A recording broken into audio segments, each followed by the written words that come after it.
Bonsoir Valérie Pécresse. Bonsoir. On va évidemment au cours de cette émission parler avec vous du budget.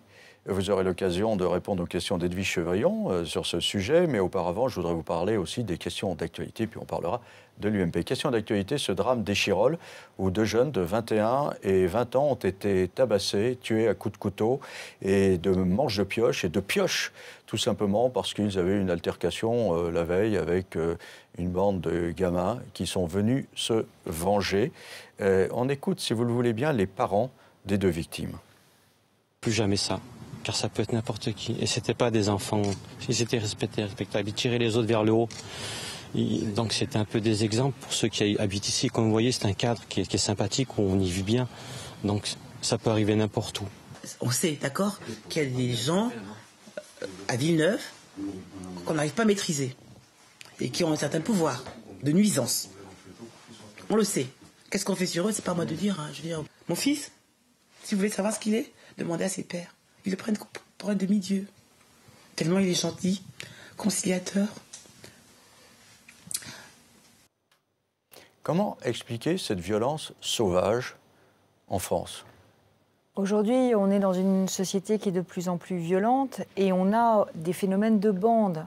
Et on sait bien que quand on est en bande, on s'autorise des actes qu'on ne s'autoriserait pas tout seul. Donc je crois qu'il est vraiment crucial que le gouvernement arrête de donner des signaux d'impunité à la jeunesse de ce pays. Je crois que même si... ça vient de loin quand même, c'est des vagues de fond. Bien sûr, c'est un phénomène de fond. Mais c'est un phénomène de fond contre lequel il faut lutter avec la plus grande fermeté. Il ne faut jamais reculer. Et j'ai vu ces dernières semaines monter des phénomènes de violence à l'école qui n'ont pas donné lieu, à mon sens, de la part du gouvernement, à des réactions suffisamment fermes. Aujourd'hui, la délinquance des mineurs, la délinquance des jeunes doit être très sévèrement sanctionnée dès le premier acte, de manière proportionnée, bien évidemment. Mais je crois que c'est important que la société donne à toute la jeunesse de France le signal qu'elle ne sera pas impunie si elle commet des actes irrespectueux vis-à-vis des professeurs, irrespectueux vis-à-vis de ses camarades, des actes d'incivilité ou de violence ou de brutalité. Parce que sinon, petit à petit, on grandit et petit à petit, on commet des actes de plus en plus violents. Et puis un jour, eh bien, on ruine la vie de familles en brisant la vie d'un certain nombre de jeunes. Et on brise sa vie par la même occasion. Tout à fait autre chose, mais c'est une autre forme de désespérance qui s'est manifestée hier, et de façon pacifique d'ailleurs, à Aulnay, dans la région parisienne. Ce sont tous les salariés des entreprises de Seine-Saint-Denis qui sont menacés par des plans de licenciement. Il y a PSA, il y a Sanofi, etc. Et ils sont venus dire, mais ce sont les ouvriers qui habitent dans ce département. Et c'est nous qui sommes menacés. Cette désespérance sociale... Là aussi, on peut se demander si ça ne va pas dégénérer un jour. On voit ce qui se passe en Espagne, ce qui se passe en Grèce. Bien sûr. Le sujet, c'est que François Hollande a semé l'illusion dans la campagne présidentielle. Il a dit qu'il n'y avait pas de crise économique. Et maintenant, il récolte à la fois la déception, mais aussi la colère sociale. Pourquoi ? Parce qu'il a fait toute une série de mauvais choix économiques. Il a commencé par augmenter les dépenses et par mettre à bas toutes les mesures de compétitivité de la France qu'avait fait voter Nicolas Sarkozy. Mais si on n'a pas un choc de compétitivité, nos entreprises vont continuer à licencier. Et ce n'est pas les discours virils d'Arnaud Montebourg qui réussiront à régler la situation. C'est des actes. Mais justement, Arnaud Montebourg, il s'est expliqué dans la semaine. Je voudrais vous le faire entendre. Nous subissons une vague de mauvaises nouvelles, dont beaucoup d'ailleurs ont été dissimulées pendant la période électorale. Donc je suis aujourd'hui le gestionnaire des dissimulations du pouvoir précédent. C'est quand même vrai que ces plans sociaux, ils n'ont pas été décidés là dans les 3 derniers mois parce qu'un gouvernement de gauche est arrivé au pouvoir. Là aussi, c'est une vague de fond, ces plans sociaux. Mais il faut que le gouvernement assume ses responsabilités.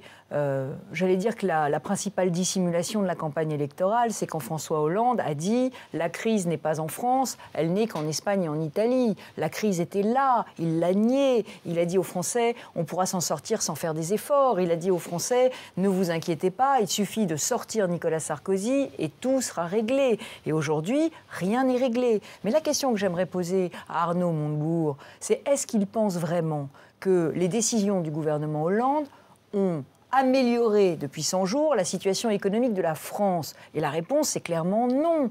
En dépensant 20 milliards d'euros que le gouvernement n'avait pas, en supprimant la TVA antidélocalisation, en supprimant la défiscalisation des heures supplémentaires, on n'aide pas le pays à se sortir de la crise. Vous pensez que ça va empêcher des plans sociaux ? Mais je pense que les entreprises, elles sont comme vous et moi, elles se projettent dans l'avenir, elles se projettent dans une France où on attaque les entrepreneurs, où on dénonce les chefs d'entreprise, où on les taxe et où on leur rend la vie de plus en plus difficile. Et dans cette situation-là, eh bien, effectivement, elles prennent des décisions qui sont des décisions qui mettent des salariés dans la rue, qui mettent des salariés au chômage. Arnaud Montebourg et Nadjet Vallaud-Belkacem ont annoncé pour la semaine prochaine l'adoption de la loi qui obligerait un industriel qui va abandonner un site supposé rentable à le céder à un repreneur. Est-ce que c'est une bonne loi ?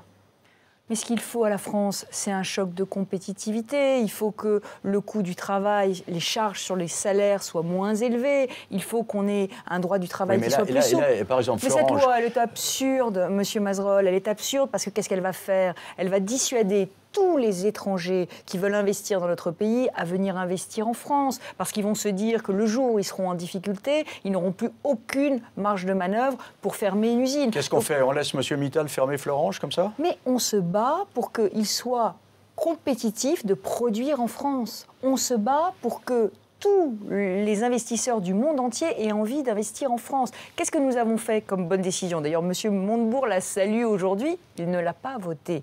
Nous avons triplé le crédit impôt recherche. Eh bien, on a vu affluer les investissements en recherche en France. Si aujourd'hui, au lieu d'augmenter de manière, j'allais dire, violente la fiscalité des entreprises, au risque de les voir toutes délocaliser leur production, le gouvernement avait gardé la baisse du coût du travail que nous avions fait voter, ce qu'on appelle la TVA anti-délocalisation, eh bien, il y aurait un attrait à produire en France, à mettre ses usines en France. Ça s'appelle l'attractivité de la France. Et c'est ça qui devrait être le principal objectif du gouvernement et de ce budget. Vous aurez l'occasion de reparler du budget plus profondément tout à l'heure.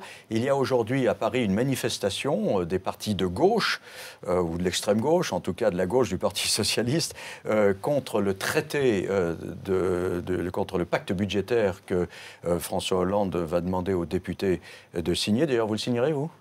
Je le voterai, bien entendu. Oui, c'est le traité qui a été négocié par Nicolas Sarkozy. On n'en a pas changé une virgule. Et Bruno Le Maire, aujourd'hui, dit qu'il comprend cette manifestation. Vous aussi ? Ah ben bien sûr, je la comprends, je vous l'ai dit. Parce qu'elle est contre le traité, quand même. Je comprends la manifestation parce que Hollande a dit au front de gauche, a dit à la gauche qu'il renégocierait le traité. Il ne l'a pas renégocié. C'est normal qu'un certain nombre de Français s'estiment trompés par François Hollande. Moi, j'ai toujours été favorable à ce traité et à cette règle d'or. Et je regrette simplement qu'on ait perdu un an. Un an qui a nui à la crédibilité de l'économie française, un an qui a nui à la construction européenne. Mais évidemment, et je y reviens, le sujet, c'est pas seulement, la question de la réduction des déficits et de la dette. L'autre sujet, c'est la réindustrialisation de la France. Que dit le gouvernement sur la réindustrialisation de la France? Pourquoi l'Allemagne réussit des performances industrielles très fortes? Pourquoi les États-Unis réussissent à réindustrialiser leur pays? Tout simplement parce qu'ils mènent une stratégie de compétitivité. Cette semaine, il y a eu une passe d'armes à l'Assemblée nationale au sujet du droit de vote des étrangers. Jean-François Copé a posé une question à laquelle Manuel Valls, le ministre de l'Intérieur, a répondu avec de la véhémence. Je rappelle que Nicolas Sarkozy, Jean-Louis Borloo, Brice Hortefeux, Yves Jégo, membres de votre groupe, étaient d'accord pour débattre de cette proposition.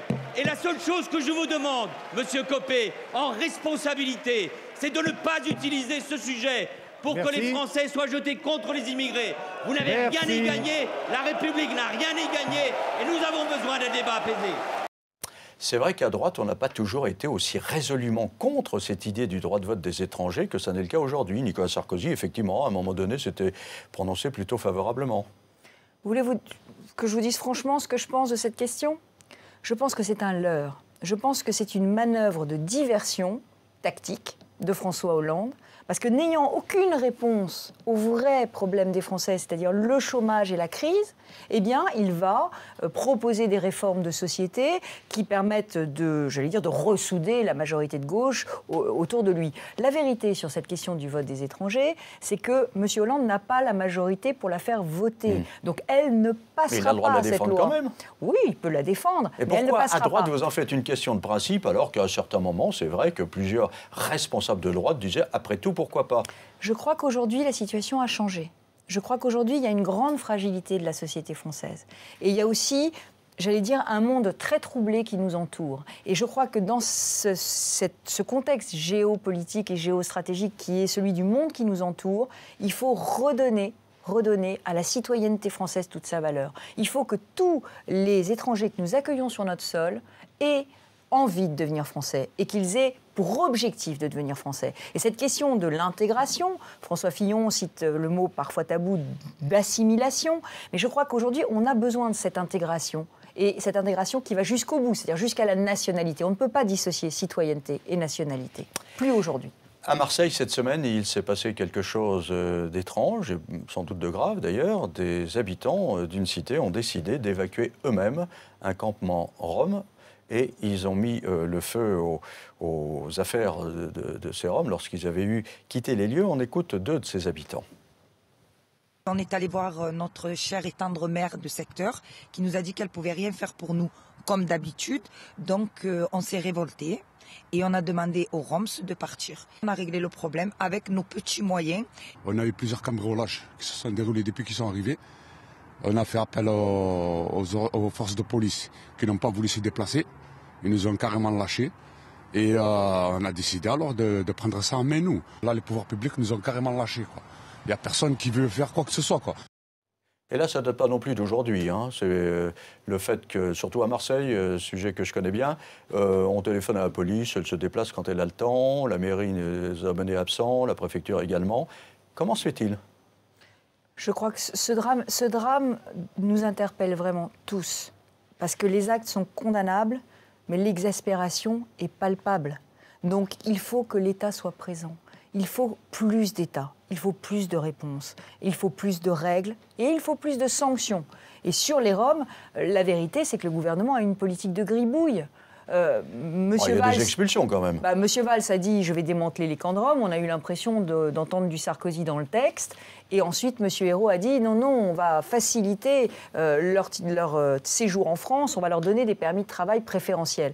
On n'y comprend rien. On ne peut pas faire un appel d'air aux Roms. D'ailleurs, je ne sais pas comment on va pouvoir les distinguer des autres migrants, mais un appel d'air à l'immigration et en même temps expliquer qu'on veut démanteler les camps. C'est une politique qui est incompréhensible pour les gens. Et je comprends aussi aujourd'hui que ce qui est en cause, c'est l'autorité de l'État. M. Hollande et M. Ayrault n'incarnent plus l'autorité de l'État. Et c'est particulièrement dramatique quand on pense que le Premier ministre était à Marseille il y a une semaine.